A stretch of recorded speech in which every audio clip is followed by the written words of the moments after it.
From MTN News, this is Montana This Morning. Addressing food insecurity and chronic disease here in the Valley. See what community players are coming together under Food RX. Coming up. A reunion from country music's favorite mother-daughter duo, decades in the making. I'm Megan Alexander in Nashville with a preview of tonight's performance from the Judds at the CMT Awards. Well, happy Monday, Southwest Montana. Boy, that is the calm before the storm right there, isn't it? It looks pretty, doesn't it? That's it. Chad Lehman, Matt Elwood here. My neighbor brought home their new boat. Did they? Yeah, they won't be using it for a while. No, probably not. It's interesting. This morning we see a lot of areas dealing with clear skies, but the effects of some snow last night on area passes. Not so much on Homestake Pass, but Bozeman Pass, pretty slick early on. I'll show you some pictures of that. Now, you can see it definitely looks a little icy there. Homestake Pass mostly dry. There may be some slick spots in a few areas. Gallatin Canyon, snow and ice reported there, but doesn't look too slick. We're not seeing a lot of reports of accidents yet. Yet being the key word there. Later this morning and into the afternoon, bands of heavy snow. That's going to be a heavy wet snow for most of the area. Now, temperatures are cold early on. We do warm up into the mid to upper 30s later today. Gusty winds and scattered snow showers by the evening. I think tonight and tomorrow are going to be significantly more difficult to travel in. We'll talk more about that, of course, in just a few minutes. All right, thank you, Matt. 6:30 now. You've likely heard a lot lately about Title 42. It's a pandemic-related public health policy that kept over 1 million migrants out of the United States last year. President Biden has said that it will end next month, frustrating those who are concerned about a mass migration event at the border. So what is happening right now to prepare for the spike? And why do some believe the country has no choice but to end the policy? Our Joe St. George with the latest. The number 42, when you see it, what do you think of? Is it Jackie Robinson's historic number in baseball? Is it the 42nd president?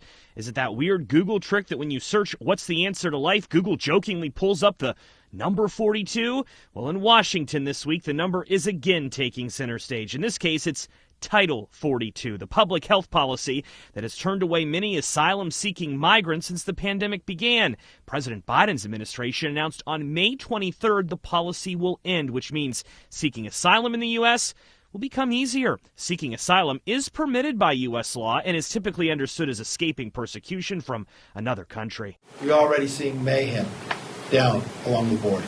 The policy shift, though, is frustrating conservatives like House Minority Leader Kevin McCarthy. Democratic senators from Arizona, Montana, and Nevada are upset, too. Their concern is that more than 1.6 million migrants were expelled under Title 42 in the last year or so. And in theory, many will soon be able to try again, possibly overwhelming the border. So what do we know right now about President Biden's plan for the border after this controversial rule goes away next month? For one, the Department of Homeland Security is acknowledging an increase in numbers is likely in the coming days. As a result, this week, they are increasing coordination with nonprofits to ensure there is enough shelter and supplies. Creating new border facilities in key areas is another goal. Meanwhile, the department is redirecting employees to the region to help with processing. Not to mention, they're preparing air and ground transportation to send migrants to less crowded facilities should issues arise in one area. If you're wondering why the policy is ending, Physicians for Human Rights recently testified in front of Congress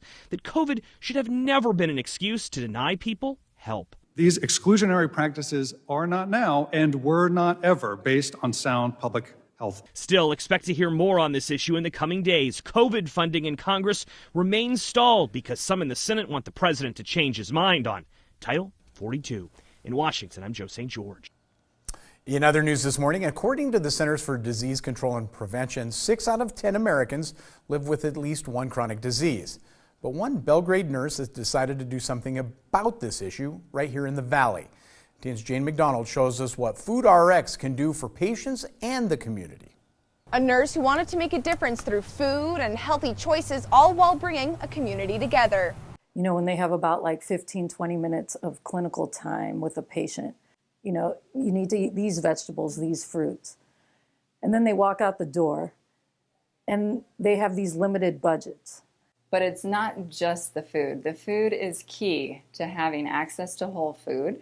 It's a net so that we can stabilize these patients better by offering them more resources. Amber Barone, a registered nurse, along with community partners, present Food RX, a nature-first approach to chronic disease. How we really work to reduce health disparities, we have to think so much broader about what happens outside of the medical clinic. It's guided specifically to their needs.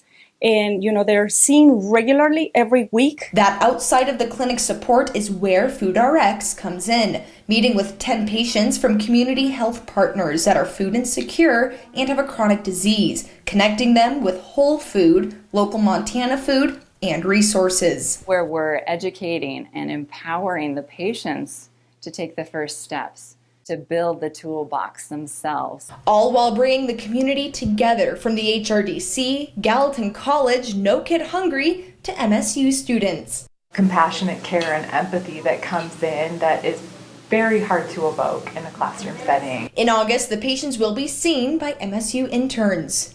But it's not a handout, it's a hand up. It's about patients being to the brink where they've had enough. They want some new alternatives. They're hungry. The patients will learn how to cook, care for themselves, and learn self-sufficiency skills through the toolbox of Food RX. In Belgrade, Jane McDonald, MTN News. 6:35 now. According to the CDC, 6,000 babies are born with Down syndrome every year. Up until now, there haven't been any treatments for people with this condition. Elizabeth Ruiz spoke with the researcher behind a new study that shows a potential treatment for Alzheimer's disease may also improve cognitive function in people with Down syndrome.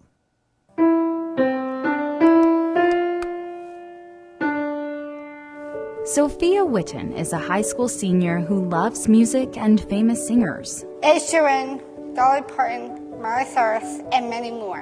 In fact, she just recorded her first single in Nashville titled Sorry. I admit it, I'm addicted to this little screen in my hand.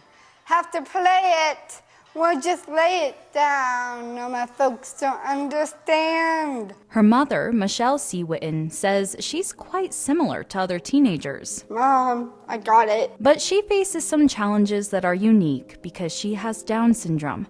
Michelle says Down syndrome is the leading cause of developmental delay, but there's historically been a lack of research about the condition, which is why she started the Global Down Syndrome Foundation. Global Down Syndrome Foundation is a nonprofit that focuses on research and medical care, and our goal is to improve health outcomes and elongate life for people with Down syndrome. Her nonprofit has been fundraising for the Linda Cernick Institute for Down Syndrome. The Cernick Institute for Down Syndrome is so important because it's the first in the U.S. to tackle research and medical care for people with Down syndrome. That research is now paying off with some groundbreaking results. This is a cell with 3 copies of chromosome 21. Dr. Huntington Potter is the director of Alzheimer's disease research at the Institute. People with Down syndrome are born with 3 copies of chromosome number 21, and they have developmental problems and other challenges throughout their life.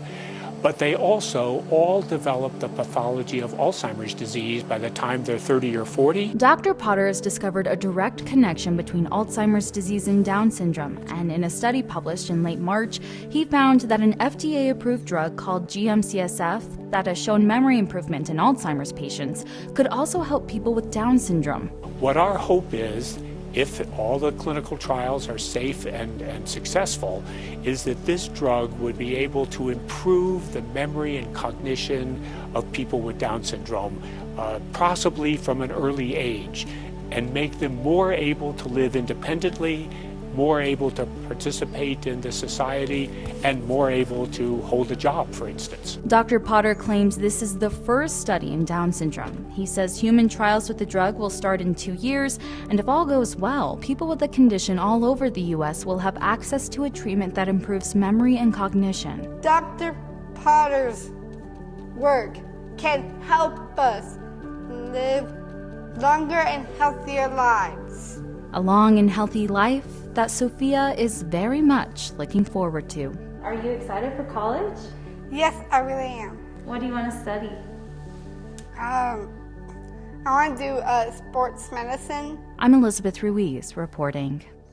Definitely more to follow on that story. Meantime, country music's only fan-nominated award show, just hours away. Tonight, CMT Music Awards show on CBS features country music's biggest stars presenting and performing, plus one very historic event. For the first time in decades, the mother duo, the Judds, will take the stage together in front of the televised audience. Megan Alexander has more on the big show from Nashville. Anticipation is building for tonight's sure-to-be unforgettable performance by the Judds on the CMT Music Awards. The CMT Awards are going to be broadcast on CBS Network for the first time ever. This is a big deal. Yeah, a big honking deal. Wits and glitz, glamour and clamor, flash and flare with spunk to spare. The 5-time Grammy Award-winning mother-daughter duo Naomi and Winona will sing their hit Love Can Build a Bridge from Nashville's Country Music Hall of Fame ahead of their induction in May. Naomi says she and Winona share a magical connection when they sing. She watches my eyebrows. If I start to go up, then she knows the pitch, and we kind of got it down. But you never know. And this performance is so, I guess the word is radical. You'll see. A performance that is solely devoted to the fans. I love them so much. That's, to me, better than winning a Grammy or anything. Is there a chance the Judds will ever go on tour again? Wow! Pretty please, say the fans. I would love nothing more. The Judds are just one highlight in a night that promises many. You can expect high-energy performances from several of country music's biggest stars, including Jason Aldean and Bryan Adams, Thomas Rhett and Riley Green, and Little Big Town, Monica and Jimmy Allen. Kane Brown leads all nominees with 4 nods, including Video of the Year. Megan Alexander, CBS News, Nashville. Of course, that's coming up tonight on CBS. Meantime, going to want to stay indoors Why not tonight. sit out, turn on the television, and watch the snow blow by the window. Significant impacts expected later today. We've had some reports of some pretty slick conditions. You can see some ice on the area roadways. It looks like it's a little better right now. We're not getting major impacts. Snow and ice down the Gallatin Canyons really doesn't look bad as of now. That's going to change over the course of the next couple of days. The model's really pushing that snow in pretty early into the afternoon and evening. Strong winds and pretty significant snowfall for the area. I'm going to talk about the impacts, of course, in just a little bit. All right, thank you, Matt. 6:41, we're going to take a break.